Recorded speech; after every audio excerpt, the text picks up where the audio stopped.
السلام عليكم ورحمة الله وبركاته. حياكم الله مشاهدينا الأعزاء، نحييكم في اليوم الثاني من الجولة الرابعة من دوري أبطال أوروبا، حيث ننتظر أبرز اللقاءات، منها لقاء باريس سان جيرمان وأتلتيكو مدريد، ولقاء إنتر الإيطالي الذي يواجه أرسنال الإنجليزي في ثاني مواجهة على مستوى هذه المسابقة، حيث تلقى كلا الفريقين في موسم 2003-2004، وسيكون اللقاء الأول على مستوى المسابقات الأوروبية بين باريس سان جيرمان وأتلتيكو مدريد. على كل حال، قبل الخوض في التفاصيل، دعوني باسمكم جميعا أرحب بمحللي بي إن سبورتس نجوم الكرة العربية، بداية مع حاتم الطرابلسي نجم الكرة التونسية. مساء الخير. مساء النور عبد العزيز.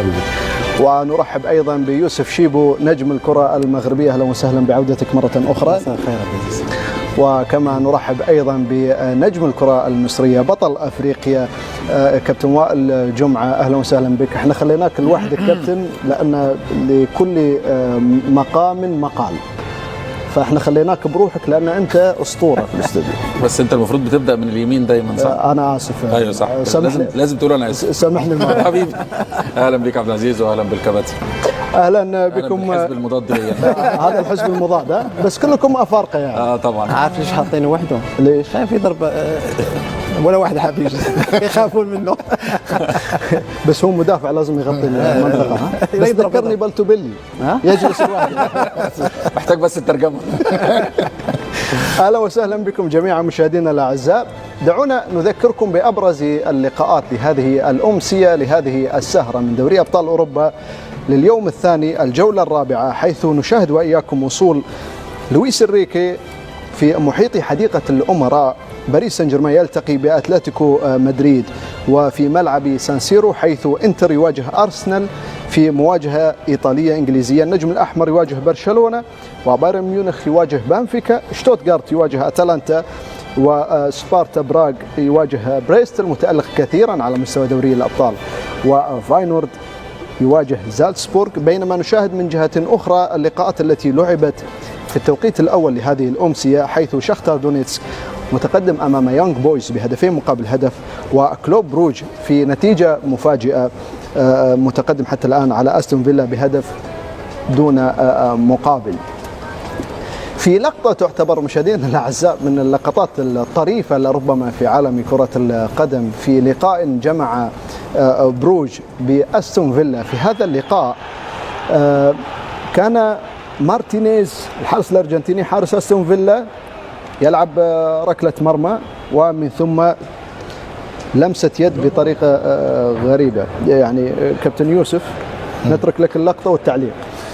صحيح. أظن شوف هنا لعبها اللاعبين يمسك الكرة بيده، لا أدري لماذا، لأن الكرة لعبت من الحارس مارتينيز. غريبة الحالة، غريبة جدا من المدافع. المفروض يلعب الكرة، لأنها كانت كرة شوف لعبت من عند مارتينيز. هي ضربة جزاء صحيحة، لأنه شوف الأول ما لعب وبعدين الحكم كان يشاهد لقطة عادي للفار، الفار أكد أن هناك ضربة جزاء وتقدم بروج. فريق بروج صحيح على فريق أستون فيلا. ننتظر لقاءات مهمة كابتن وائل. من بين أبرز اللقاءات لقاء أول على مستوى المسابقة بين أتلتيكو وباريس، ولقاء يعني قد لعب في مرة من المرات بين إنتر وأرسنال. كيف تشاهد هذه الأمسية، هذه المباريات، علما بأن حتى الآن ترتيب الدوري، لأن احنا الآن في مرحلة الدوري، أندية تقدمت بشكل غريب مثل بريست على سبيل المثال. يعني البطولة فيها أندية محظوظة عبد العزيز جدا، إن المجموعة بتاعتها وترتيب مبارياتها خادمها لغاية دلوقتي في الجدول، إن هي متقدمة وقدرت إن هي تتحصل على نقاط، خاصة ان البدايات بتاعتها ما فيهاش اصطدام بالفرق القوية. وفي فرق تانية الجدول بتاعها صعب جدا زي باريس سان جيرمان. اغلب الفرق اللي معاها في المجموعة فرق كلها من فرق التصنيف الاول في اوروبا وفرق قوية. هل تشاهد الجدول باريس سان جيرمان هو الاصعب؟ هو الاصعب صراحة بأمانة من وقت القرعة، وهو الاصعب واقوى فرق موجودة معاه، فرق كلها مستعدة بشكل جيد جدا، بالاضافة الى الصعوبات اللي عند باريس. انما في النهايه اشوف ان هو عنده الفرصه يقدر انه يستعيد مره ثانيه وعنده القدره بوجود مدرب كويس زي انريكي مع الفريق وعناصر برضو متميزه في الفريق. انما لو بنتكلم على الترتيب انا اشوف ان في فرق خادمها جدا المجموعه بتاعتها زي بريست زي استون فيلا، اكتر من عنصر اكتر من فريق التقت بفرق متواضعه. بالظبط. فترتيب الماتشات كمان سهل جدا، يعني معاهم فرق قويه في المجموعه ولكن هتلعبهم متاخر. دعونا نشاهد مشاهدينا الاعزاء ايضا تعقيبا على حديث كابتن وائل الجمعه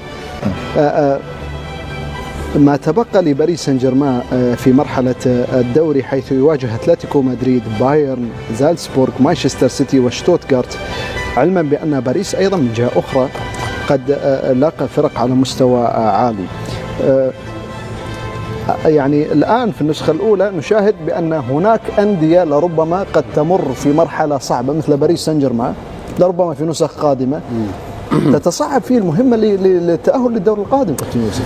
هو النظام الجديد يا عبد العزيز خلى بعض الفرق اللي دائما كنا تترشح دوري المجموعات عندما كان الدور يعني النظام القديم كانت تجد سهوله بالتاهل الى الدور المقبل، مثلا كالبايرن خسر مباراتين، اتلتيكو مدريد كذلك خسر مباراتين، فاز في مباراه واحده فقط. العديد من الانديه في الجهه الاخرى هناك بعض الانديه اللي كما قلت بريس مثل ليل مثل استون فيلا اللي اصبحت عندها فرصه انها الى غايه الان تكلم الى غايه الان هناك 4 مباريات هناك 4 مباريات الى غايه الان، فهي تتقدم بشكل جيد وترتيبها بشكل جيد في مستوى الترتيب، لكن علينا ان ننتظر الى نهايه البطوله مثلا او نهايه 8 مباريات لهذه الفرق حتى نرى مدى تاثير هذه النظام على خصوصا الانديه الكبيره اللي كان دائما تتأهل بسهولة. نتكلم على الأندية التاريخية والأندية الكبيرة. أمس شاهدنا العديد من الفرق التي خسرت. السيتي مثلا، ريال مدريد هو المثال، ريال مدريد خسر مباراتين يعني بطل النسخة الماضية صحيح. السيتي تعادل على ملعبه مع أتلتيكو مدريد مباراتين أتلتيكو مدريد خسر على ملعبه. السيتي خسر آخر مباراة مع سبورتينغ ب4 أهداف، ثم كان تعادل من قبل مع الإنتر. يعني فرق القوية والفرق دائما اللي كانت تترشح بسهولة إلى غاية الآن، أقول إلى غاية الآن إلى هذه الجولة تعاني بعض الشيء، لكن كما قلت علينا أن ننتظر إلى نهاية هذه الدوري ونهاية المباريات حتى نرى مدى تأثير هذا النظام على هذه الأندية الكبيرة.